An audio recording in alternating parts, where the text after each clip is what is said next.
সারা দেশে অনুষ্ঠিত হয়েছে ৪৭তম বিসিএস এর প্রিলিমিনারি পরীক্ষা। অংশ নিয়েছেন ৩,৭৪,০০০-এর বেশি চাকরি প্রার্থী। প্রতিটি কেন্দ্র ও আশপাশে জোরদার ছিল নিরাপত্তা ব্যবস্থা। বিগত বছরের তুলনায় এবার প্রশ্ন কিছুটা সৃজনশীল পদ্ধতিতে হয়েছে জানিয়েছেন পরীক্ষার্থীরা।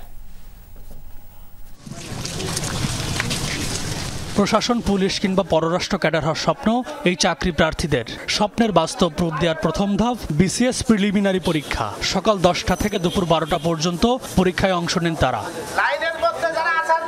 পরীক্ষার হল সহ আশপাশে ছিল কড়া নিরাপত্তা ব্যবস্থা। প্রবেশপত্র কলম ছাড়া কেন্দ্রে ঢুকতে দেওয়া হয়নি কাউকে। তবে নির্ধারিত সময়ের পরও মানবিক বিবেচনায় হলে প্রবেশ করেন কয়েকজন। 200 নম্বরের প্রশ্নের মান নিয়ে সন্তোষ জানান পরীক্ষার্থীরা।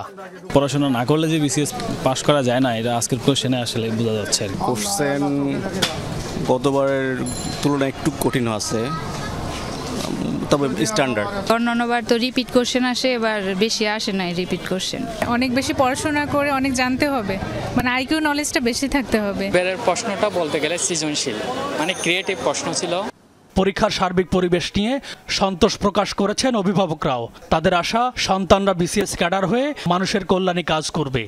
আমাদের প্রত্যাশা যে আমার মেয়েটা একটা ভালো চাকরি করবে, দেশের সেবা করবে, জনগণের সেবা করবে।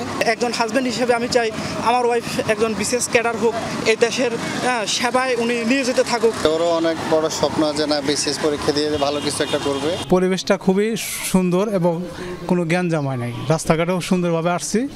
রাজধানী সহ 8 বিভাগীয় শহরের 256টি কেন্দ্রে পরীক্ষা নেওয়া হয়।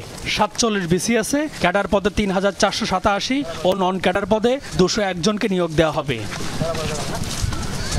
M A Aziz, Jamuna news, Dhaka.